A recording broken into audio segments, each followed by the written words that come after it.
হিমন্ত বিশ্ব শৰ্মালৈ কি আহ্বান জনাব মামা হয় তেওঁ সকলোৰে আমাৰ মামা নহয় হি বেইমান হি এটা শয়তান হি দক্ত নিচলিয়া সব মিছা কথা কৈ চৰকাৰ হৈ আৰু এতে কোনো কাম নাই বিশ্ব হেমন্ত শৰ্মা একদম ডাইৰেক্টলি কওঁ মই স্পষ্টলি কৈ দিম মই বিশ্ব হেমন্ত বিশ্ব শৰ্মা দালালি আমাৰ টকা আমাক ৰাখি আমাৰ টকা আমাকে বিক্ৰী কৰি আমাক সেইখিনি দিছে যিখিনি দিছে আমাক নুচুৱাই আছে আপুনি দিয়ক ন ভোট যেতিয়া লয় তেতিয়া গু মুত একো বিচাৰ নকৰে হেমন্ত বিশ্ব শৰ্মাই একো বিচাৰ নকৰে ভোট দিয়াৰ পিছত আমাক পাঁচ পেলাৰো ঘূৰি নাচলক হয় হেতে ২৬ চন আহি আছে কিন্তু আহি আছে আপোনালোকে ভোট দিব এবাৰ কি কৰিব আপোনালোকে এবাৰ বিজেপি খাৰাম আমি ডাইৰেক্ট ৰিয়েল মুখ্যমন্ত্ৰী হিমন্ত বিশ্ব শৰ্মা মহোদয় খিলঞ্জীয়াই আপোনাৰ পৰা বন্দুক নাইবা অন্য মৰণাস্ত্ৰৰ লাইসেন্স বিচৰা নাছিল বিচাৰিছিল ভূমিৰ অধিকাৰ বিচাৰিছিল ভূমিৰ পট্টা সেয়েহে এনেদৰে খিলঞ্জীয়া ৰাইজে প্ৰতিকূল বতৰকো নেওচি ওলাই আহিছে ভূমিৰ অধিকাৰ বিচাৰি এয়া কোনো জুবিন গাৰ্গে অনুষ্ঠান পৰিৱেশন কৰি থকা সময়ত গোট খোৱা কোনো সংগীতপ্ৰিয় শ্ৰোতা নহয় কোনো লাখপতি আঁচনিৰ ধন ল'বলৈ অহা বাইদেউসকল নহয় কোনো অৰুণোদয় আঁচনিৰ ধন ল'বলৈ বা ফৰ্ম ফিল আপ কৰিবলৈ এনেদৰে বৰষুণত তিতি থকা নাই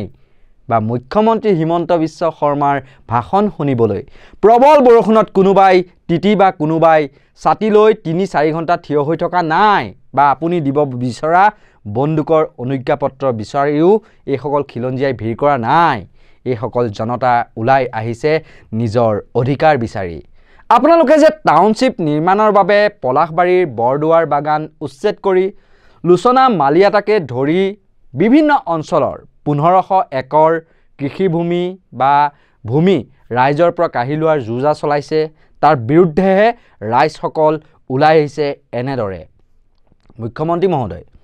আপুনি টুপ দিব বিচাৰিলেও এইসকল মহিলাৰ কোনো লাখপতি মহিলাৰ আঁচনিৰ প্ৰতি লোভ বা লালসা নাই এওঁলোকৰ নাই বিজেপি চৰকাৰে অৰুণোদয় আঁচনিৰ পৰা নাম কৰ্তন কৰি দিয়াৰ ভয় এওঁলোকক লাগে মাথো ভূমিপট্টা এইসকল হৈছে ভূমিপুত্ৰ খিলঞ্জীয়া আপোনালোকে গালি পাৰি অহা এটা বিশেষ সম্প্ৰদায়ৰ নহয় এইসকল বৰষুণত তিতি তিতি প্ৰতিবাদী সভাত অংশ লোৱা এইসকল মহিলা ইমানেই ক্ষোভত ফাটি পৰিছে যে হিমন্ত বিশ্ব শৰ্মাক দালাল বুলি ক'বলৈও কুণ্ঠাবোধ নকৰিলে আমি হেতু নাজানো আমাক যেটো মাটি আমাক লাগিব অসমৰ মাটি আমাৰ জাতিৰ মাটি আমাক লাগিব মানে কোনো পদে চৰকাৰক মাটি নিদিয়ে নেদিও আমি চৰকাৰক মাটি নিদিও আমি চৰকাৰক মুৰ্দাবাদ বুলি কওঁ যেটো চৰকাৰ আছে আমি মুৰ্দাবাদ বুলি কওঁ আমাক মাটি লাগে হিমন্ত বিশ্ব শৰ্মালৈ কি আহ্বান জনাব মামা হয় তেওঁ সকলোৰে আমাৰ মামা নহয় হি বেইমান হি এটা শয়তান হি দক্ত নিচলিয়া সব মিছা কথা কৈ চৰকাৰ হৈ আৰু এতে কোনো কাম নাই বিশ্ব হেমন্ত শৰ্মা একদম ডাইৰেক্টলি কওঁ মই স্পষ্টলি কৈ দিম মই বিশ্ব হেমন্ত বিশ্ব শৰ্মা দালালি আমাৰ টকা আমাক ৰাখি আমাৰ টকা আমাকে বিক্ৰী কৰি আমাক সেইখিনি দিছে যিখিনি দিছে আমাক নুচুৱাই আছে অৰুণোদয় বা লাখপতি আঁচনি এইবিলাক দি আছে আমাক নালাগে আমাক অৰুণোদয় নালাগে আমাক ঘৰ নালাগে আমাক মাটি লাগে আমি থাকা জায়গাখিনি আমাক লাগে সোণালী ঘৰ সোণালী বাৰী মাটি আমাক লাগে কালিও এখন সংবাদমেল দিলে কৈছে যে খিলঞ্জীয়া সুৰক্ষাৰ কথা তেওঁ বোলে বহুত চিন্তা কৰে এইখন চৰকাৰে বোলে কৰে বুলি কৈছে মানে আপোনালোকৰ মানুহখিনিৰ কাৰণে তেওঁ বোলে চিন্তা কৰে বুলি কৈছে এটা কৰিছে জানো নকৰে আমাক একোই দিয়া নাই মিছা মাতিছে তেওঁ মিছা মাতিছে পাত্তা দিম বুলি আমাক মাতি মিছা মাতিছে আমাক ঠগি আছে ভোট দি বুলি ভোটগীতা লৈ আমাক পাত্তা নেদে আপুনি দিয়ক ন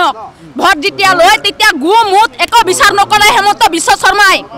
একো বিচাৰ নকৰে ভোট দিয়াৰ পিছত আমাক পাঁচ পেলাৰো ঘূৰি নাচলক হয় হেতে ২৬ চন আহি আছে কিন্তু আহি আছে আপোনালোকে ভোট দিব এবাৰ কি কৰিব আপোনালোকে এবাৰ বিজেপি খাৰাম আমি ডাইৰেক্ট ৰিয়েল আমাক যদি মাটি দিয়ে বিজেপি বাক্স ভৰ্তি কৰি দিম হয় বাকচ ভৰ্তি কৰি দিম যেটো নেকি কি গাড়ী কইতো পাঞ্জাবটি গাড়ী ভোট লবা নৰাখে ভোট দিম আমি যদি আমাক পাত্তা দিয়ে তেতিয়া মাটিৰ যদি এসটি যদি দিয়ে আমি দি দিব পাৰো থাকা জায়গাখিনি লাগব আমাক থাকা মাটিখিনি লাগে আমাক আমি অৰুণোদয় নালাগে আমাক চৰকাৰী ঘৰ নালাগে আমাক এখিতীয় কৰবইছা নালাগে আমি থাকা জায়গাখিনি লাগে এবাৰ ভোট দিব না আপোনালোকে ২৬ত আমি বিজেপিক ভোট নিদিও যদি এটা নিদিয়ে আমি বিজেপিক ভোট নিদিও যদিহে আমাক মাটি দিয়ে পাট্টা মাটি যদি দিয়ে তেতিয়াহ'লে বিজেপি চৰকাৰক জিতাম যদি নিদিয়ে তেতিয়া আমি চৰকাৰ বুলি মানি নলওঁ হেমন্ত চৰকাৰক মুৰ্দাবাদ দিম গো বেক দিম আৰু ভৰিৰ তলৰ মাটি কেতিয়াও এৰি নিদিম তেজ দিম মাটি এৰি নিদিওঁ তেজ দিম লাগিলে দেহ ত্যাগ কৰিম তথাপি ভৰিৰ তলৰ মাটি আমি এৰি নিদিওঁ আপোনালোকেতো নিশ্চয়কৈ ভোট দিছিল তেওঁলোকক আপোনালোকৰ কথা একো নাভাবে দয়ালু নহয় হেমন্ত ধনীৰ অহংকাৰী চৰকাৰ দুখীয়াৰ দুখ নুবুজে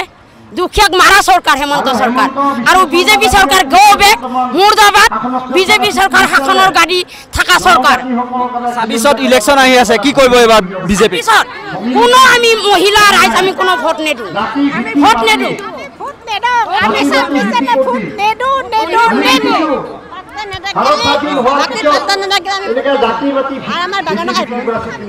মাটিৰ পট্টা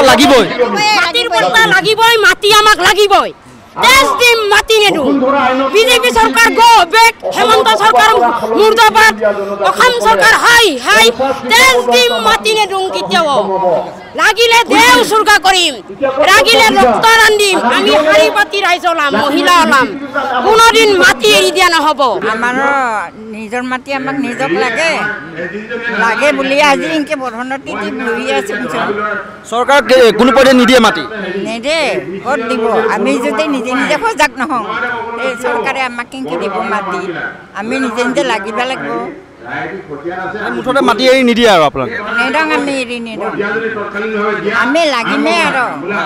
য'ত যাব লাগে ত'ত যাম যি কৰিব লাগে তাকে কৰিম তথাপি আমাৰ নিজৰ মাটি আমি নিজে আমাক লাগিবই বিধায়কগৰাকী কি ক'ব তেওঁ কেনেকুৱা আপোনালোকক কিবা কৈছেনে বিধায়কগৰাকী আপোনালোকৰতো বিধায়ক এগৰাকী আছে MLA আছেতো তেওঁ কিবা কৈছেনে আপোনালোকক নাই একো আশ্বাস দিয়া নাই আপুনি কি ক'ব বৰষুণৰ মাহতো আজি এনেকৈ আপোনালোক ওলাই আহিছে কি ক'ব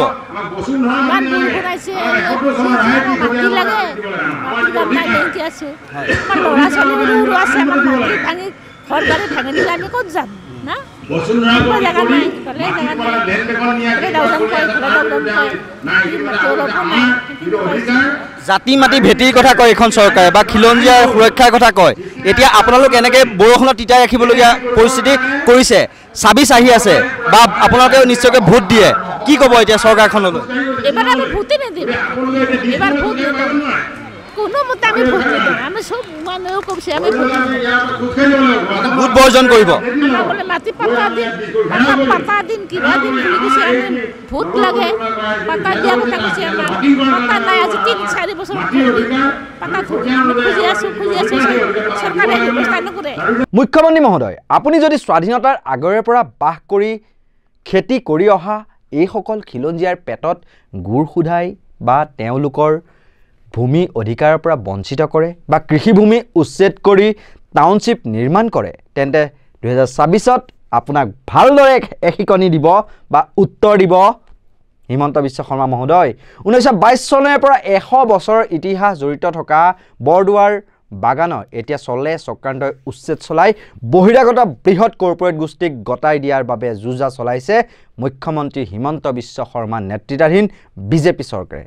যাক লৈ এতিয়া হিমন্ত বিশ্বৰ কথামতে উঠা বহা কৰা হেমাংগ ঠাকুৰীয়াই ভূমি পট্টা দিম বুলি আশ্বাস দি ভোট লৈ বিধায়ক হৈ এতিয়া নিমাতী কন্যাৰ ভাৱত অৱতীৰ্ণ হৈছে তেওঁ এতিয়া হাজাৰ হাজাৰ খিলঞ্জীয়া ৰাইজৰ কাষত নাই বিপৰীতে খিলঞ্জীয়া ৰাইজৰ এই আন্দোলনৰ প্ৰতি সঁহাৰি জনাই তথা হিমন্ত চৰকাৰৰ খিলঞ্জীয়া বিৰোধী স্থিতিৰ বাবে পলাশবাৰী টাউন মণ্ডল বিজেপিৰ উপ সভাপতি পদৰ পৰা পদত্যাগ কৰিলে ৰত্নেশ্বৰ ৰাভাই তেওঁৰ মতে বহিৰাগত প্ৰীতিত গদগদ এখন হিমন্ত চৰকাৰৰ খিলঞ্জীয়াৰ প্ৰতি তিল মানুহ দৰদ নাই গতিকে খিলঞ্জীয়া বিৰোধী ৰাজনৈতিক দল এটা থাকি কি লাভ ৰাইজৰ পক্ষলৈ ভূমি অধিকাৰ আন্দোলনত জপিয়াই পৰিলহি এইগৰাকী বিজেপি নেতা খিলঞ্জীয়া ৰাইজৰ পক্ষত থিয় দিবলৈহে বিজেপিৰ ৰাজনৈতিক কেৰিয়াৰ বা লোভ সামৰিলে এজন মণ্ডল বিজেপিৰ উপসভাপতিয়ে ইয়াতকৈ আৰু ডাঙৰ ত্যাগ কি হ'ব পাৰে আসলতে মাটিৰ কাৰণে যিসকল খিলঞ্জীয়া লোক খিলঞ্জীয়াৰ আজি পেটত গুৰ মাৰি এইখন বিজেপি চৰকাৰে 1500 একৰ ভূমিত টাউনশ্বিপ যি ছেটেলাইট টাউনশ্বিপ নিৰ্মাণ কৰিবলৈ বিচাৰিছে তাৰ বিৰুদ্ধে প্ৰতিবাদ ৰাইজে কৰিছে কিন্তু এটা অতি ইণ্টাৰেষ্টিং কথা যে বিজেপি দলটোৰ যি পলাশবাৰী এই যি টাউন মণ্ডল পলাশবাৰী টাউন মণ্ডলৰ উপ সভাপতিয়ে পদত্যাগ কৰিছে বিজেপিৰ পৰা কেৱল খিলঞ্জীয়া ৰাইজৰ স্বাৰ্থত কেৱল খিলঞ্জীয়া ৰাইজে যাতে ভূমিৰ অধিকাৰ লাভ কৰে তাৰ বাবে তেওঁ যি নিজৰ ৰাজনৈতিক যি লাভালাভ সেই কথা চিন্তা নকৰি পেলাই তেওঁ কিন্তু বিজেপি দল ত্যাগ কৰি গুচি আহিছে। মই ভাৰতীয় জনতা পাৰ্টিৰ পলাশবাৰী টাউন মণ্ডলৰ উপসভাপতি আছিলোঁ। আজি মই ৰাজহুৱাভাৱে এটা ঘোষণা কৰিব বিচাৰিছোঁ যে ব্ৰিটিছৰ সময়ৰ পৰা বা তাৰ আগৰ পৰাও ইয়াত আমি বৰদুৱাৰ টি গাৰ্ডেনত যি 3খন ৰাজহ গাঁও আছে, বৰদুৱাৰ 1, বৰদুৱাৰ 2 আৰু বৰদুৱাৰ 3, এই 3খন ৰাজহ গাঁৱৰ 2100টা পৰিয়ালৰ যি মাটি, এই মাটিখিনি আৰু গোটেই অঞ্চলৰ বৰদুৱাৰ বাগানৰ পৰা যিখিনি ৰাজহ গাঁৱৰ গোটেইখিনি মাটি আমি ভূমিপট্টা পাবৰ কাৰণে বা দিবৰ কাৰণে এই অঞ্চলৰ মানুহে অপৰিহাৰ্যভাৱে আৰু অবিৰতভাৱে যিটো আন্দোলন কৰি আহি আছে আৰু ভূমিপট্টা দিবৰ কাৰণে ইতিমধ্যে যোৱা বছৰ ডিচেম্বৰ মাহত যিটো পলাশবাৰী সমষ্টিৰ বিধায়ক ডাঙৰীয়াও ইয়াত ঘোষণা কৰি গৈছিলে যে অহা ফেব্ৰুৱাৰী মাহত যে আমি ভূমিপট্টা দিয়াৰ ব্যৱস্থা কৰিম বুলি কথা দিছিল। এই অঞ্চলৰ মানুহ যথেষ্ট সুখী হৈছিলে, আমিও সান্তনা পাইছিলোঁ যে আমি চৰকাৰ প্ৰতিশ্ৰুতি দিয়া চৰকাৰ আৰু প্ৰতিশ্ৰুতি নিশ্চয় ৰক্ষা কৰিব পাৰিম, এইটো আমাৰ এটা বিশ্বাস আছিলে। কিন্তু আমি যি বৰদুৱাৰ এই অঞ্চলৰ মানুহে যোৱা কেইদিনমান আগত অসমৰ মুখ্যমন্ত্ৰী ডাঙৰীয়া দিল্লীত যে বৰদুৱাৰ টি গাৰ্ডেন ছেটেলাইট ছিষ্টেমৰ যি পৰ্যালোচনা যি কৰিলে তাৰ পৰা আমি স্পষ্ট হ'ব পাৰিলোঁ যে বৰদুৱাৰ বাগানৰ মানুহক ভূমিপট্টা দিয়াটো বাদেই কথা, তেওঁলোকে এই মাটিখিনি অন্য জনগোষ্ঠীক বা অন্য মানুহক তেওঁলোকে বিক্ৰী কৰিবৰ কাৰণে সিদ্ধান্ত লৈছে। বৃহৎ পুঁজিপতি গোষ্ঠীক তেওঁলোকে গোটাব খুজিছে, যিটো আমাৰ এই অঞ্চলৰ আৰু খিলঞ্জীয়া মানুহৰ চিন্তাৰ পৰিপন্থী চিন্তাদায়ক হ'ব। আৰু এই অঞ্চলৰ হাজাৰ হাজাৰ মানুহ আমি ভূমিহীন যিহেতু হ'ম, গতিকে এই দুখত বা এই চিন্তা চৰ্চাটো আমি এই অঞ্চলৰ মানুহৰ চকুৰ পানী আচলতে আমি দেখি পেলাই আমি সহ্য কৰিব পৰা নাই। তাৰ কাৰণে চৰকাৰে যি সিদ্ধান্ত লৈছে এই চৰকাৰী সিদ্ধান্তটোত আমি আচলতে যথেষ্ট মই দুখিত হৈছোঁ বা দুখ পাইছোঁ। আৰু মই ভাবোঁ কি যে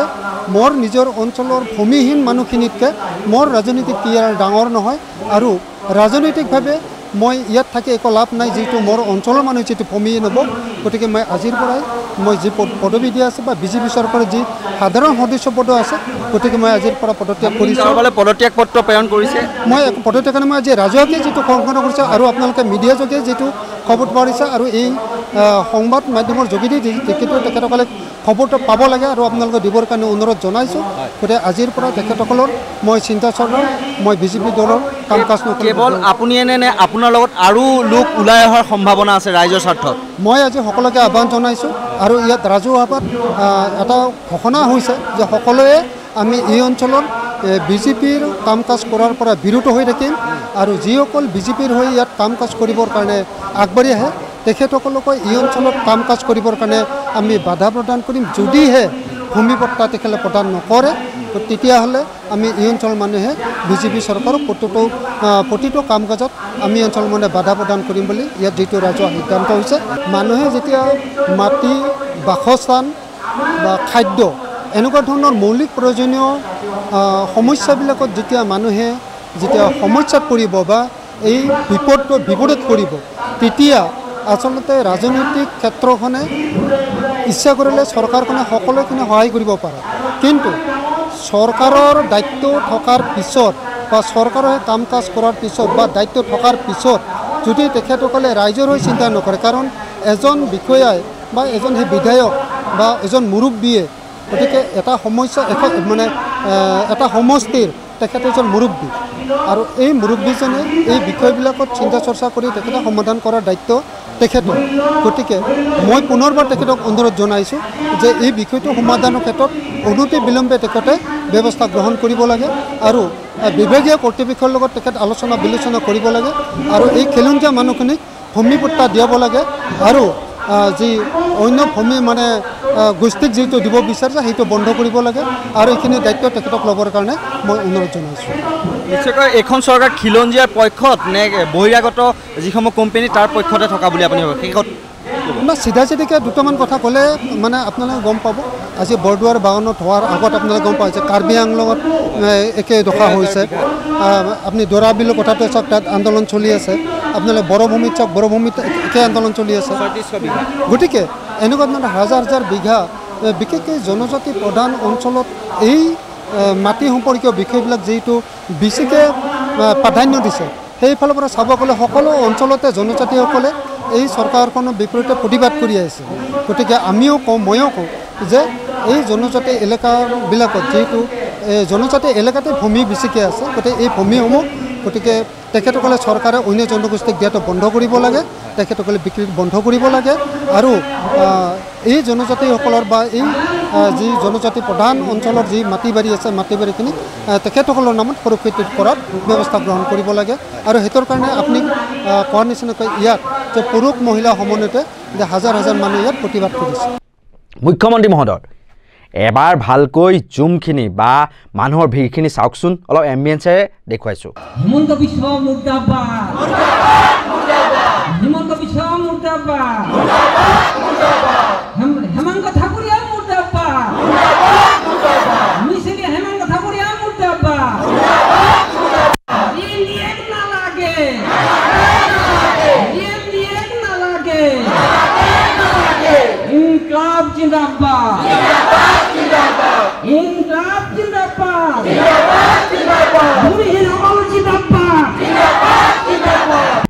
পুনৰ কৈছোঁ, আপোনাৰ চৰকাৰৰ হঠকাৰী সিদ্ধান্তৰ বিৰুদ্ধে বৰষুণৰ মাজতে এনেকৈ ৰাইজ একত্ৰিত হৈছে। কোনো মিঠাই ললিপপ খিচিৰি খোৱাৰ স্বাৰ্থত বা কিবা আঁচনিৰ লোভত এনেকৈ হাজাৰ হাজাৰ খিলঞ্জীয়া লোক হিলদল ভাঙি অহা নাই। আপোনাৰ বিৰুদ্ধে ক্ষোভৰ জুই এয়া। সকলোকে আঁচনিৰ টোপেৰে বান্ধি ৰাখি ভোট সৰকাব পাৰিম বুলি নাভাবিব মুখ্যমন্ত্ৰী মহোদয়। কি ৰাইজে এই প্ৰতিবাদ কৰিছে, কিয় ৰাইজে এই প্ৰতিবাদ কৰিছে বা কি ক'লে বৰদুৱাৰ বাগান ভূমি অধিকাৰ সংগ্ৰাম সমিতিৰ উদ্যোক্তাই, শুনি লওক কি পদক্ষেপ হয় তেওঁলোকৰ। ২৬ৰ নিৰ্বাচনৰ পূৰ্বে কিবা ব্যৱস্থা ল'ব নেকি তেওঁলোকে, আহকচোন তেওঁলোকৰ মুখেৰে শুনো। প্ৰায় ১ ঘণ্টা নহয় ২ ঘণ্টা নহয়, প্ৰায় ৬-৭ ঘণ্টা বৰষুণত তিতি আজি ৰাইজে যেনেধৰণে সঁহাৰি দিছে, মহিলাসকলে যেনেকৈ সঁহাৰি দিছে। কাৰণ এটাই কাৰণ আমাৰ ভূমি দখল নহ'লে আমি ক'ত জীয়াই থাকিম। কাৰণ আজি ইয়াত আমি আজিৰ মানুহ নহয়, ইয়াত যিসকলে ইয়াত আজি আছে প্ৰতিবাদী সভাত, এখেতসকল বা আমি এই চাব ভেকেশ্যন হোৱা আগৰ পৰা ইয়াত বসবাস কৰি থকা জনসাধাৰণ হয়।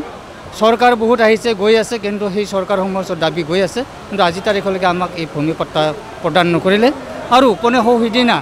যিটো দিল্লীত গৈ কেনে আমাৰ অসমৰ মাননীয় মুখ্যমন্ত্ৰী ডাঙৰীয়াই যি আমাৰ বৰদুৱাৰ এই অঞ্চলত এটা ছেটেলাইট চিটিৰ যিটো ঘোষণা কৰিলে, তেওঁলোকে পৰিকল্পনা কৰি আছে যে এই পৰিকল্পনাৰ কথা শুনাৰ লগে লগে ৰাইজ ইয়াত শংকিত হৈছে। আৰু এই শংকিতৰ কাৰণে আমাৰ ঘৰৰ মাটি ভেটি বচোৱাৰ নামত আজি ৰাইজ শংকিত হোৱাৰ কাৰণে ৰাইজে স্বতঃস্ফূৰ্তভাৱে বৰষুণ নেওচি হ'লেও এই প্ৰতিবাদী সভাত অংশগ্ৰহণ কৰিছে। যোৱা ২৬ তাৰিখে আমাৰ মুখ্যমন্ত্ৰী ডাঙৰীয়া দিল্লীত গৈ এটা কথা ৰাজহুৱা কৰিলে যে আমাৰ যি বৰদুৱাৰ TN টিম্বাৰ মানে চাহ বাগিচাখন আছে, এই বাগিচাখনৰ প্ৰায় ১৫০০ একৰ ভূমি গুৱাহাটী ছেটেলাইট টাউনশ্বিপ বনাবৰ কাৰণে মানে যা চলাইছে। তো সেই কথাটো ৰাজহুৱা কৰাৰ লগে লগে আমাৰ ইয়াতে অঞ্চলস্থ যিখিনি ৰাইজ আছে বা মানে কি চাহ বাগানৰ অন্তৰ্ভুক্ত যিখিনি মানুহ আছে সেইখিনি খুবেই ক্ষোভিত হৈছে আৰু অলপ উত্তেজিত হৈছে। ইয়াৰ হোৱাৰ কাৰণটো এইটো যে আজি ৩ বছৰ ধৰি আমাৰ ইয়াৰ চাহপাত বাগানৰ মানুহ বসতি কৰি থকা মানুহবিলাকে মাটিৰ পট্টাৰ বাবে দাবী কৰি আহিছে, কিন্তু এতিয়ালৈকে কোনো পট্টাৰ ব্যৱস্থা কৰা নাই। আৰু যোৱা ইলেকশ্যনবোৰত পঞ্চায়তেই হওক বা বিধানসভাৰ ইলেকশ্যনবিলাকেই হওক, এই ইলেকশ্যনবিলাকত ৰাইজৰ পৰা ভোট বিচাৰি তেওঁলোকে মাটিৰ পট্টা দিম বুলি তেওঁলোকে ভোট বিচাৰি আহিছিলে আৰু আমাৰ মানুহবিলাকে ভোট দিছিলে সেই আশা কৰি। কিন্তু তেওঁলোকে বাগানখনৰ লিষ্ট উকলি যোৱাৰ পিছতো তেওঁলোকে মানে কি নিজৰ যদি চৰকাৰৰ সদিচ্ছা থাকিলহেঁতেন তেতিয়াহ'লে ইয়াৰে মানুহখিনিক পট্টা দিব পাৰিলেহেঁতেন। কাৰণ যোৱা 1954ত ইয়াতে নাৰায়ণপুৰ বুলি এখন গাঁও আছে, বাগানৰ লিষ্ট উকলি নোযোৱাতে তেখেতসকলক ইয়াতে আনি গৰাখহনীয়াৰ অৱস্থাৰ পৰা তেওঁলোক ইয়াত আনি কেনে ইয়াত পাট্টাৰ ব্যৱস্থা কৰিছে। তেনে ক্ষেত্ৰত আজি এই যোৱা ২০২২ চনত এই বাগানখনৰ লিষ্ট উকলি যোৱাৰ পিছতো সেই আমাৰ ইয়াৰ স্থায়ী যিখিনি মানুহ আছে, ভূমিপুত্ৰসকল আছে, তেখেতসকলক মানে পট্টা দিব নোৱাৰাৰ কোনো কাৰণ নাই যদিহে চৰকাৰৰ সদিচ্ছা থাকে। তো তো এতিয়া এই মুহূৰ্তত দেখা গৈছে যে আমাৰ এইখিনি ট্ৰাইবেল এণ্ড ব্লক এৰিয়া হোৱাৰ পিছতো নতুনকৈ GMD প্ৰকল্প মানে অনা দেখা গৈছে। তেনে ক্ষেত্ৰত আমাৰ ৰাইজে ক্ষোভিত হৈছে। তো আমাৰ কথা আগতে মানে চিন্তা কৰিব লাগিছিল, কিন্তু সেই GMDৰ যোগেদি তেওঁলোকে কিছুমান বনিয়া গোষ্ঠীক বা কোম্পানীক আনি ইয়াতে বহাব বিচাৰিছে, নিশ্চয় তেওঁলোকে বহাব। তেনে ক্ষেত্ৰত আমাৰ মানুহবিলাক মাটিৰ পৰা বঞ্চিত হ'ব। GMDৰ আণ্ডাৰত যদি গুচি যায় তেনে ক্ষেত্ৰত আমাৰ মাটিবিলাক হয়তো যদি কিবা কাৰণত পায় বৰ বেছি এক কথাৰ পৰা দুকঠা মাটি পাব, কিন্তু আমি খিলঞ্জীয়া হিচাপে বা জনগোষ্ঠী হিচাপে যি আমাৰ সাংবিধানিক প্ৰদত্ত আইন আছে, আমাক যি মাটি পট্টা প্ৰদান কৰিব লাগে ভূমিপুত্ৰ হিচাপে বা জনজাতি হিচাপে, ইয়াৰ কোনো ব্যৱস্থা কৰা হোৱা নাই। সেয়ে আজি ক্ষোভিত হৈছে। যদি GMDয়ে প্ৰকল্পটো উঠাই নলয় তেনে ক্ষেত্ৰত আমাৰ ৰাইজে আগন্তুক সময়ত ইয়াতকৈও বেছি আন্দোলনমুখী হ'ব আৰু গণতান্ত্ৰিক পৰ্যায়েৰে গণ আন্দোলন গঢ়ি তোলাৰ কাৰণে প্ৰস্তুত হ'ব। তেখেতে যোৱা ইলেকশ্যনৰ সময়ত কৈছিলে কি যে যোৱা ফেব্ৰুৱাৰী মাহতে তেখেতে মাটি পট্টাৰ ব্যৱস্থাটো কৰিব, ৰাইজক অৱগত কৰিছিলে। কিন্তু এই মুহূৰ্তত তেওঁলোকে মানে কি মাটি পট্টা দিয়াৰ কোনো ব্যৱস্থা নকৰিলে, বৰঞ্চ GMDয়ে হ'লে ইয়াত উন্নয়ন হ'ব, ৰাইজৰ সুবিধা হ'ব, মাটিৰ দাম বাঢ়িব। গতিকে ইয়াৰে মানুহবিলাকে মাটি বিক্ৰী কৰিব পাৰিব, দাম পাব, বা আমাৰ মানুহবিলাকে বাহিৰত গৈ মাটি কিনিব পাৰিব আৰু তেওঁলোকে ইয়াতে সেই অন্যান্য মানুহবিলাকে বহিৰাগত মানুহবিলাক আহি ইয়াতে মাটি কিনিব পাৰে। এনেকুৱা ধৰণৰ বক্তব্য দিয়া পৰিলক্ষিত হৈছে। আজি এই হিমন্ত বিশ্ব চৰকাৰখনে BJP চৰকাৰখনে যি ছেটেলাইট চিটি ঘোষণা কৰিলে সেইটো অতি দুখৰ বিষয়। আৰু যদি আমি এই সিদ্ধান্তটো বাতিল নকৰে তেতিয়ালৈকে আমাৰ ইয়াৰ ৰাইজে কোনো বাধা নেওচি চব বাধা নেওচি আমাৰ আন্দোলন অব্যাহত ৰাখিব, গণতান্ত্ৰিকভাৱে আন্দোলন অব্যাহত ৰাখিব। এইখিনি আৰু দেখিবলৈ পাইছোঁ যে BJP দল ত্যাগ কৰি পেলাই এজন লোকে আহি পেলাই আপোনালোকৰ সংগ্ৰামত আজি যোগদান দিছেহি, কি ক'ব? হয়, কাৰণ ইয়াত BJP কৰি থকাৰতো কোনো মানে অৰ্থ নাই, কাৰণ যিহেতু আমাৰ মাটি ভেটিয়ে নোহোৱা হ'ব। গতিকে আমি ৰাজনীতি কৰি থাকিলে কি হ'ব? যদি আমাৰ ভেটিটোৱে যদি আমি সুৰক্ষিত নহয়, আমি যদি সুৰক্ষিত নহওঁ তেনেহ'লে আমাক এনেকুৱা ধৰণৰ চৰকাৰ নালাগে। আমি এনেকুৱা ধৰণৰ চৰকাৰৰ থাকি আমাৰ লাভ নহ'ব। গতিকে পৰৱৰ্তী সময়ত আমি যিহেতু আগন্তুক 2026ত বিধানসভা ইলেকশ্যন আছে, যদি অনাগত দিনত আমাৰ এই পট্টা দিয়াৰ ব্যৱস্থা নকৰে তেনেহ'লে আমি এই মানে যিকেইজন যোনে BJP কৰি আছে তেওঁলোকেও তাৰমানে BJP ত্যাগ কৰাৰ কাৰণে সংকল্পবদ্ধ হৈছে। আৰু এটা কথা শেষত সুধিছোঁ, 2026 আহি আছে, 26লৈ বেছি মাহ নাই আৰু মাজত ধৰি লওক কমেও 10 মাহ আছে। এইসকল ৰাইজৰ যদি কৰি নিদিয়ে, তাৰমানে GMD যদি মানি নলয় দাবী, আপোনালোকৰ ভূমিকা কি হ'ব নিৰ্বাচনত? আমি গোটা ৰাইজ সকলোৱে আমি প্ৰয়োজন হ'লে আমি ভোট বৰ্জন কৰিম, কাৰণ আমিওতো আমি গণতান্ত্ৰিকভাৱে আন্দোলন অব্যাহত ৰাখিম। তাৰপিছতো যদি আমাৰ কথাসমূহ আমাৰ চৰকাৰে নুশুনে তেতিয়াহ'লে আমি ভোট বৰ্জন কৰিবলৈ বাধ্য হ'ম। নহ'লে এই BJP চৰকাৰখনক আমি মানে যিকোনো প্ৰকাৰে আমি উফৰাবৰ কাৰণে আমি মানে যিকোনো পৰ্যায়লৈ আমি গতি কৰিম। এইখিনিতে এটা কথা উল্লেখ কৰি থওঁ, শৃংখল চলিহাই হওক বা বীৰ লাচিত সেনাই হওক, তেওঁলোকৰ খিলঞ্জীয়া ৰাইজৰ এইবোৰ সংগ্ৰাম চাবলৈ সময় আছেনে, দেখা পাইছেনে? আপোনালোকে এখন বৰ ডাইলগ বাজিৰে খিলঞ্জীয়াক অধিকাৰৰ কথা কয়, অনা অসমীয়াৰ বিৰুদ্ধে সৰব হৈ পৰে, মিয়াক খেদিব লাগে, অনা অসমীয়াক পিটন দিব লাগে, এইবোৰ হট ডাইলগ এই চুঙাকেইটা সন্মুখত কৈ ফুৰে। কিন্তু কোকৰাঝাৰৰ পৰ্বতজোৰাৰ বাঁশবাৰী অঞ্চলত বৃহৎ সংখ্যক বড়ো মানুহক জীৱন জীৱিকাৰ পৰা বিতাড়িত কৰি আদানীক 3600 বিঘা মাটি দিবলৈ বিচৰা হৈছে। এইবোৰক লৈ মাত মাতিছেনে বীৰ লাচিত সেনাই? শৃংখল চলিহাই ইয়াক লৈ টু শব্দ এটাও কোৱা দেখিছেনে? কাৰ্বি আংলঙত খিলঞ্জীয়া ৰাইজক উচ্ছেদ কৰি আদানী গ্ৰীণ এনাৰ্জি প্ৰকল্পৰ বাবে 18,000 বিঘা মাটি দিবলৈ ওলাইছে। ইয়াক লৈ কিবা এটা মাতিছেনে তেল ডিপুৰ কেছটোত যে ভালকৈ জঁপিয়াই পৰা অসমৰ একাংশ জাতীয় সংগঠনে? ৰামপুৰৰ ঐতিহাসিক দৰাবিলক বহিৰাগত বনিয়াক গতাব বিচৰাৰ কথাবোৰক মন দিছেনে শৃংখল চলিহাই? এই সন্দৰ্ভত প্ৰতিক্ৰিয়া প্ৰকাশ কৰিছে যুৱ সমাজকৰ্মী তথা ভূমি অধিকাৰ যৌথ সংগ্ৰাম সমিতিৰ আহ্বায়ক সুব্ৰত তালুকদাৰে।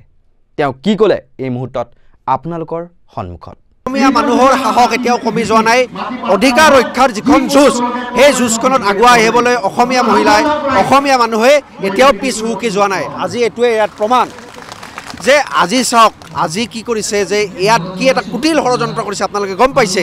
যে স্বাধীনতাৰ আগৰ পৰাই বসবাস কৰি থকা জনজাতীয় মানুহক উন্নয়নৰ নামত ইয়াৰ পৰা বিতাড়িত কৰিব খোজা হৈছে উচ্ছেদিত কৰিব খোজা হৈছে আৰু এই ঘটনা সকলোতে সংঘটিত হৈছে কাৰ্বি আংলঙৰ পৰা কাৰ্বি মানুহক বিতাড়িত কৰিব বিচৰা হৈছে মিকিৰ বামুণী অঞ্চলৰ পৰা মিকিৰ মানুহক বিতাড়িত কৰিব বিচৰা হৈছে বড়ো অধ্যুষিত অঞ্চলৰ পৰা বিটিআৰৰ পৰা বড়ো মানুহক উচ্ছেদ কৰিবলৈ বিচৰা হৈছে ৰাভা হাছং অঞ্চলৰ এই ৰাভা মানুহক উচ্ছেদ কৰিব বিচৰা হৈছে এয়ে বৰ্তমান হৈছে উন্নয়ন এই মাটি কাক দিব আদানী আম্বানী জয় শাহ আৰু মুখ্যমন্ত্ৰীৰ পৰিয়ালৰ উন্নয়ন মানে এটা সামগ্ৰিক উন্নয়ন সেইটো কথা বুজাব বিচৰা হৈছে কিন্তু আজি আমাৰ এই মহিলাসকল আজি অসমত মাটি ৰক্ষাৰ কাৰণে নিজৰ ভূমি ৰক্ষাৰ কাৰণে মানুহ যেনেকৈ ওলাই আহিছে ইয়াৰ পৰা এটা কথা প্ৰমাণ যে অসমীয়া মানুহে কিন্তু জাতি ৰক্ষাৰ এই শেষ যুঁজখনত ভালকৈ যুঁজিব আৰু নিজৰ অধিকাৰ তেওঁলোকে সাব্যস্ত কৰিব আজি এটা কথা খুব ওলাই আছে যে আমি জাতি ৰক্ষা কৰিব লাগে জাতীয়তাবাদ বিভিন্ন দল সংগঠনে কৈ আছে ডাঙৰ ডাঙৰ নেতাই কিছুমান ব্যক্তি বিশেষ মানুহৰ বিৰুদ্ধে তেওঁলোকে সংগ্ৰাম কৰি কিবা অংক আছে আমি তাত নাজানো তেওঁলোকে তেনেদৰে জাতি ৰক্ষাৰ যুঁজখন কৰিব বিচাৰিছে মই ক'ব বিচাৰিছোঁ সেই দল সংগঠনবিলাকক তোমালোকৰ যদি ইমান সাহস আছে তোমালোকে কাৰ্বি আংলঙত যে সোলাৰ পাৱাৰ প্ৰজেক্টৰ নামত 20,000 মানুহক উচ্ছেদ কৰি পেলাই সোলাৰ পাৱাৰ প্ৰজেক্ট আদানীয়ে স্থাপন কৰিব বিচাৰিছে তাৰ বিৰুদ্ধে আন্দোলন কৰা ৰাভা হাছঙৰ 2100 পৰিয়ালক উচ্ছেদ কৰি ইয়াত ছেটেলাইট টাউনশ্বিপ যি নিৰ্মাণ কৰিব খুজিছে কোনোবা কৰ্পৰেটৰ স্বাৰ্থত তাৰ বিৰুদ্ধে আন্দোলন কৰা বড়োলেণ্ডৰ পৰ্বতজোৰাত 3,600 বিঘা মাটি যি আদানীক দিব বিচাৰিছে হাজাৰ হাজাৰ বড়ো মানুহক উচ্ছেদ কৰি তাৰ বিৰুদ্ধে তোমালোকে আন্দোলন কৰা মিকিৰ মানুহৰ কাৰণে তোমালোকে আন্দোলন কৰা কেৱল কোনোবা মানে ব্যক্তিগত স্বাৰ্থত ব্যক্তিগত মুনাফাৰ স্বাৰ্থত কোনোবা এজন মানুহৰ বিৰুদ্ধে তোমালোকে গৈ কোনোবা জাতি ৰক্ষাৰ কোনো শ্লোগান দিবা আৰু তাৰপিছত আমাৰ সাধাৰণ মানুহ এনেকুৱা আন্দোলনত তোমালোকে মূৰ পলকা মাৰিবা এই কথা কিন্তু সহ্য কৰা নহয় গতিকে আমাৰ যি মানুহে আন্দোলন কৰিছে আজি মাটি ৰক্ষা হ'লেহে জাতি ৰক্ষা হ'ব মাটি ৰক্ষা হ'লেহে সংস্কৃতি ৰক্ষা হ'ব একাংশই কি ৰাজপথৰ আন্দোলন নামত নাটক কৰি আছে নেকি যে এক মুষ্টিমে আজি চাওক জাতি কেতিয়া ৰক্ষা হ'ব অসমীয়া মানুহৰ মাটি গৈ গৈ শেষ পৰ্যায় পাইছে আজি যদি যিখন মাটি ৰৈ আছে সেই মাটিখনৰ কাৰণেও যদি আমি সংগ্ৰাম নকৰোঁ এই জাতি বাচি থাকিব জানো কেতিয়াবা ৰাজপথত দি আমি বাংলাদেশী খেদিব লাগে মাৰোৱাৰী খেদিব লাগে বিহাৰী খেদিব লাগে এনে অযথাকৈ ৰাস্তাত কৈ লাভ নাই পিটিব লাগে বুলিও কয় পিটিব লাগে এই অযথা কথা কৈ লাভ নাই নহয় আমাৰ যি আজি হাজাৰ হাজাৰ লাখ লাখ জনজাতীয় মানুহক থলুৱা মানুহক খাটি খোৱা মানুহক আদানীৰ দৰে বেপাৰীয়ে আম্বানীৰ দৰে বেপাৰীয়ে যে উচ্ছেদ কৰি ইয়াৰ পৰা তেওঁলোকক যুগ যুগলৈ যে বিতাড়িত কৰিব বিচাৰিছে তাৰ বিৰুদ্ধে আহি ইয়াত সংগ্ৰাম কৰক সেইখনেই হ'ব অসমীয়া জাতিৰ আচল সংগ্ৰাম কাৰণ মাটি থাকিলেহে অসমীয়া মানুহ থাকিব মাটি থাকিলেহে জাতি থাকিব মাটি থাকিলেহে সংস্কৃতি থাকিব মাটি থাকিলেহে আমাৰ পৰৱৰ্তী প্ৰজন্মৰ ভৱিষ্যত সুৰক্ষিত থাকিব নিশ্চয়কৈ খিলঞ্জীয়াক মাহিয়াই দৃষ্টিৰে চাই বহিৰাগতক ৰঙা দলিচা পৰা অসম চৰকাৰে এনে বহু উদাহৰণ আছে কিন্তু তাত নিমাত বীৰ লাচিত সেনা শৃংখল চলিহা বা অন্যান্য একাংশ জাতীয় সংগঠন তথাপি নিজৰ মাটি ভেটি হেৰুৱাৰ আশংকাত এনেদৰে প্ৰতিকূল পৰিৱেশৰ মাজত হাজাৰ হাজাৰ খিলঞ্জীয়া লোক ওলাই অহাৰ বাবে তেওঁলোকক হাজাৰবাৰ চেলুট জনাম অন্ততঃ তেওঁলোকে বুজাই দিলে খিলঞ্জীয়া এতিয়াও আঁচনি লোভী নহয় হিমন্ত বিশ্বই আঁচনিৰ টোপ দিলেও বা খিলঞ্জীয়া লোকসকল এতিয়াও বিবেকহীন হৈ পৰা নাই অসমীয়া সঁচাকৈয়ে যুঁজাৰু জাতি আঁচনিৰ টোপৰ বাবে তেওঁলোক বলিয়া নহয় খিলঞ্জীয়াই কেনেকৈ তেওঁলোকৰ অধিকাৰ কাঢ়ি আনিব লাগে সেয়া ভালকৈ জানে গতিকে সময় থাকোঁতে বহিৰাগতৰ প্ৰেমত গদগদ হৈ কৰ্পৰেট গোষ্ঠীক ৰঙা দলিচা পাৰি দিয়াতকৈ প্ৰকৃতাৰ্থত খিলঞ্জীয়া লোকৰ সৰ্বাংগীন উন্নয়ন আৰু বিকাশৰ প্ৰতি মনোযোগ দিয়ক হিমন্ত বিশ্ব শৰ্মা যেনেকৈ খিলঞ্জীয়াই কাৰোবাক আদৰি ৰজাৰ আসনত বহুৱাব পাৰে তেনেকৈ উৰুৱাই পঠাবও পাৰে দেই গতিকে সাৱধান পুনৰ কৈছোঁ এয়া কোনো জুবিন গাৰ্গে অনুষ্ঠান পৰিৱেশন কৰি থকাৰ সময়ত গোট খোৱা কোনো সংগীতপ্ৰিয় শ্ৰোতা নহয় দৰ্শক নহয় কোনো লাখপতি আঁচনিৰ ধন ল'বলৈ অহা বাইদেউসকল নহয় কোনো অৰুণোদয় আঁচনিৰ ধন ল'বলৈ এনেদৰে বৰষুণত তিতি থকা নাই বা মুখ্যমন্ত্ৰীৰ হিমন্ত বিশ্ব শৰ্মাৰ ভাষণ শুনিবলৈ প্ৰবল বৰষুণত কোনোবাই তিতি বা ছাতি লৈ ৩-৪ ঘণ্টা থিয় হৈ থকা নাই বা আপুনি দিব বিচৰা বন্দুকৰ অনুজ্ঞাপত্ৰ বিচাৰিও এইসকল খিলঞ্জীয়াই ভিৰ কৰা নাই গতিকে আদানী আম্বানী টাটাৰ প্ৰেমত হাবুডুবু খাই খিলঞ্জীয়াৰ মাটি কাঢ়ি অনা বা উচ্ছেদ কৰা পদ্ধতিবোৰ পাৰিলে পৰিহাৰ কৰক অন্যথা ২৬লৈ বেছি দিন নাই উত্তৰ দিব ৰাইজে কিয়নো বৰষুণলৈও খাতিৰ নকৰি পলাশবাৰী অঞ্চলৰ বৰদুৱাৰ বাগানৰ লগতে অন্যান্য অঞ্চলৰ লোক GMDAৰ 1500 একৰ ভূমি জুৰি যি টাউনশ্বিপ নিৰ্মাণৰ বিৰোধিতাৰে বা বৃহৎ কৰ্পোৰেট গোষ্ঠীৰ বিৰুদ্ধে সংগ্ৰাম কৰিবলৈ এনেকৈ ওলাই আহিছে ৰাইজ কোনো গৰজ পৰা নাছিল তেওঁলোকৰ এনেদৰে বৰষুণত তিতি এনেদৰে প্ৰতিবাদ সাব্যস্ত কৰিবলৈ গতিকে যদি আপুনি এই প্ৰতিবেদন চাইছে গতিকে আপোনাৰ যি সুস্থিৰ মনোভাৱ বা সুস্থিৰ মস্তিষ্কৰে চকুকেইটা জপাই অলপ চিন্তা কৰক নহলে যিদৰে আপোনাক আদৰি আনিছিল আপুনি হয়তো কাৰোবাক লেং মাৰি পেলাই মুখ্যমন্ত্ৰী হৈছিল কিন্তু এতিয়া যিদৰে আদৰি ল'লে আপোনাক তেনেদৰে আকৌ লাট মাৰি উফৰাই পেলাবলৈ বেছি সময়ৰ প্ৰয়োজন নহব এই সকল খিলঞ্জীয়াই পুনৰ কৈছো আপোনাৰ পৰা বন্দুকৰ অনুজ্ঞাপত্ৰ বিচৰা নাই বাংলাদেশীৰ বিৰুদ্ধে মানে তেওঁলোকে আপোনালোকৰ পৰা বিচাৰিছে খিলঞ্জীয়াৰ সুৰক্ষা কবচ খিলঞ্জীয়াৰ হাতত মাটিৰ অধিকাৰ খিলঞ্জীয়াৰ হাতত চাকৰিৰ অধিকাৰ খিলঞ্জীয়াৰ হাতত বেপাৰ বাণিজ্যৰ অধিকাৰ আপোনালোকৰ পৰা পুনৰ কৈছো বন্দুকৰ অনুজ্ঞাপত্ৰ খিলঞ্জীয়াই বিচৰা নাই আৰু এইখিনি কাম কৰি দিয়ক তেতিয়া আপোনালোকে হাজাৰবাৰ সেলুট পাব এই সকল খিলঞ্জীয়া লোকৰ পৰাই আৰু যদিহে খিলঞ্জীয়াক মাটি ভেটি কাঢ়িনি বহিৰাগতৰ শ্ৰীচৰণত অৰ্পণ কৰে আপোনাকো এই সকল খিলঞ্জীয়াই ২৬ত আপোনাৰ এই বিজেপি চৰকাৰক ব্ৰহ্মপুত্ৰত দলিয়াই দিবলৈ বেছি সময় নালাগে বুলিও সচেতন মহলত এতিয়া কিন্তু কথাটো ঘুনুক ঘানাককৈ চৰ্চা চলিবলৈ আৰম্ভ হৈছে এনেকুৱা ধৰণৰ সত্য নিৰপেক্ষ যিসমূহ বিশ্লেষণ বা কালি আমি গৈছিলোঁ আমাৰ নৰ্থ ইষ্ট নাওৰ মুখ্য সম্পাদক পৰেশ মালাকাৰ ডাঙৰীয়াৰ নেতৃত্বত এটা দল গৈছিলোঁ আমি যিসকল খিলঞ্জীয়া লোক পলাশবাৰীৰ যি বৰদুৱাৰ বাগানৰ বা অন্য অঞ্চলৰ পৰা অহা হাজাৰ হাজাৰ খিলঞ্জীয়া লোকৰ যি সংগ্ৰাম তাৰ আমি বাতৰি সংগ্ৰহৰ বাবে গৈছিলোঁ প্ৰতিকূল বতৰকো নেওচি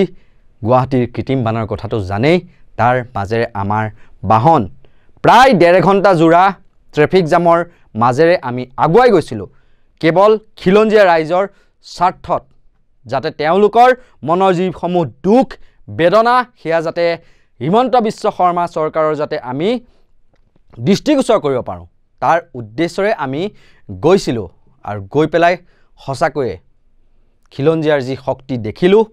তাক হাজাৰবাৰ পুনৰ এবাৰ সেলুট দিছোঁ ৰাইজে যেনেকৈ আদৰি লয় আপোনাক তেনেদৰেই কিন্তু উফৰাই পেলাব যদিহে তেওঁলোকে যিসমূহ অধিকাৰ বিচাৰি আছে যিসমূহ অধিকাৰৰ দাবীৰে আপোনাক শাসনলৈ আনিছিল সেইসমূহ অধিকাৰ যদি আপুনি সেইসমূহ দাবী যদি পূৰণ কৰি নিদিয়ে ধন্যবাদ